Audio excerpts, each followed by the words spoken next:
Hello everyone, I hope you're having a great weekend. I hope you're having a great Halloween, but I do have a very big and important update for you all. There has finally been an arrest in the Delphi murder case. You heard me right. Now I'm just gonna go through a very brief rundown of this case.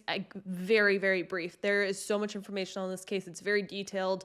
It is an extensive case and it's been a huge mystery for the last 5 years. But I just want to do a brief rundown to refresh everyone's memories. If you want me to do a full deep dive into this case, let me know down below and maybe I will compile a video on that. But as of now, today's video is more geared towards the updates in this case. On the afternoon of February 13th of 2017, 13-year-old Abby Williams and 14-year-old Libby German had the day off school and wanted to spend the day outside exploring. They ended up being dropped off near a local hangout spot called Monon High Bridge in Delphi, Indiana by Libby's sister Kelsey.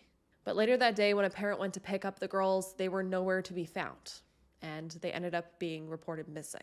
Now, prior to the girls' disappearance, Libby actually posted a Snapchat of Abby walking along the Monon Bridge. But unfortunately, the girls would not be found alive, and the very next day, their bodies would be found in a wooded area near the bridge. During the investigation, police would uncover a very infamous video that Libby had filmed on her phone of a man following them on the bridge, and this man has been suspected from the beginning to be the killer. Police would end up releasing a very blurry screen grab from the video of the man, as well as release an audio clip of the man saying, "Guides down the hill."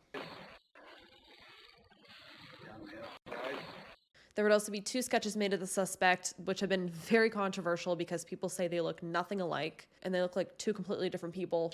Now, despite all this footage found, the killer had never been caught in the last 5 years. There were a few very strong suspects. There was a lot of talk over the last 5 years on details of this case and who could have been the ones to commit this murder. And there had been no arrests made until this week, when we got the news of the arrest of Richard Matthew Allen. But who is this mystery man? Has this man been on police radar this entire time? Because according to the public, no one has ever heard of this man. This man has never been speculated as a suspect in the last 5 years. This man being arrested has been a complete surprise. Richard Allen is a 50-year-old resident of Delphi, which makes this case even creepier and stranger and weirder if you remember when the head of Indiana State Police said this.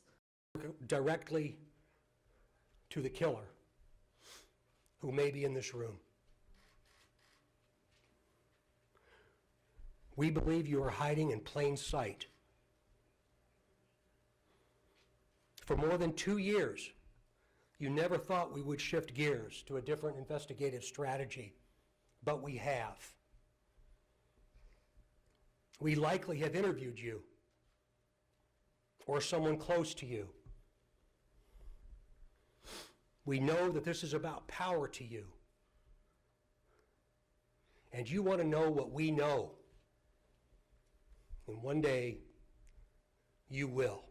The fact that this man, if he truly is the killer, has been walking the streets of Delphi, could have been standing next to one of the family members in line at the grocery store. That is what true horror stories are made of. And it's the fact that this man looks so normal and average, and he would never have been suspected. People are shocked that this man that I have on the screen right now could potentially be the killer of these 2 young girls, when everyone was suspecting some big scary monster. And that's why they say that monsters hide in plain sight. So what else do we know about this man? There is very limited information on him, but it seems like a lot of reporters have been really trying to dig in and figure things out. And so far, what we know is that Richard is a married man. He also works as a pharmacy technician and is currently employed at a local CVS in Delphi. According to a local pub manager, Richard Allen seemed to be a quote-unquote normal guy and said that he really didn't talk that much. His neighbors also seemed to be shocked that he was arrested. According to what reporters found, Richard currently lives on a Whiteman Drive in Delphi, and if so,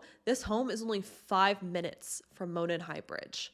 5 minutes. Now, what I did find kind of odd in this case, and there's not really an explanation for it, is that although Richard has no prior record, he has literally no record, he was listed in one of the jails under an alias of Craig Ross Renford. Why would he have an alias is what I'm wondering.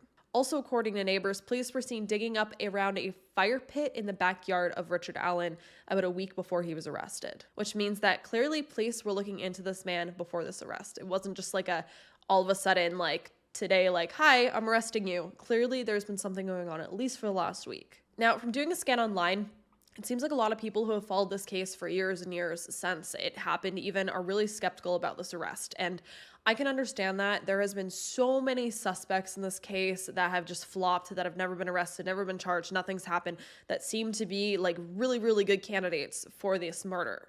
But yet nothing has ever happened from it. And now all of a sudden this random guy pops up that seems to have no connection, has never been mentioned before. Like, I can understand people being skeptical and just not wanting to put too much into this man being, actually connected. I think the big thing is we're all going to have to wait for Monday. Police have said that they're going to be making a press conference on all of this. It's also apparently 72 hours after he was arrested, which is the max length of time that they can wait before having to, I don't know what it is, like say something, talk about it, release anything, charge him, something. You let me know down below. I don't really know the nitty gritty of that. We all have to wait for Monday morning. I think it's at like 10 a.m. I'm unfortunately gonna be working, so I can't jump on and watch the press conference right away. I'm gonna have to watch it when I get off work. But I will be making a video on the press conference if anything very vital is released. So if you want to see my coverage on that, hit that subscribe button and turn on the notification bell so that you're notified when I do post that update. My final thoughts on this. If this man is responsible for the murder of Libby and Abby, it really makes me wonder. He is 50 years old right now, as of this year. He seems to have gotten away with this murder very easily, in my opinion. Again, it's been 5 years, and all of a sudden we're just hearing his name now. He's never been a suspect. It makes me wonder, and I've seen other people wondering online, if these girls could be his first victims.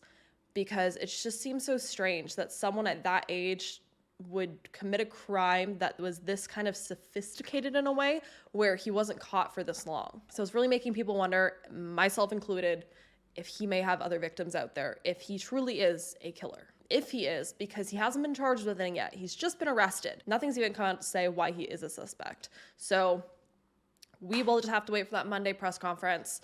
I am very intrigued to see if the police say anything. Hopefully, fingers crossed, they will, because over the last 5 years, they've hardly released anything in this case. There's like so much more video footage that Libby had filmed they didn't release. They haven't released anything. They've like left this very, very vague. But that is my final thoughts on this. I want to know your thoughts, so let's chat about this down below. I'm so glad that there's finally arrest in this case, but it's shocking. Like, no one ever suspected this to happen after the last 5 years of kind of just feeling in the dark with this case. But yeah, that's all we really know at this time. And again, if you're not subscribed, please hit that subscribe button. Give this video a thumbs up.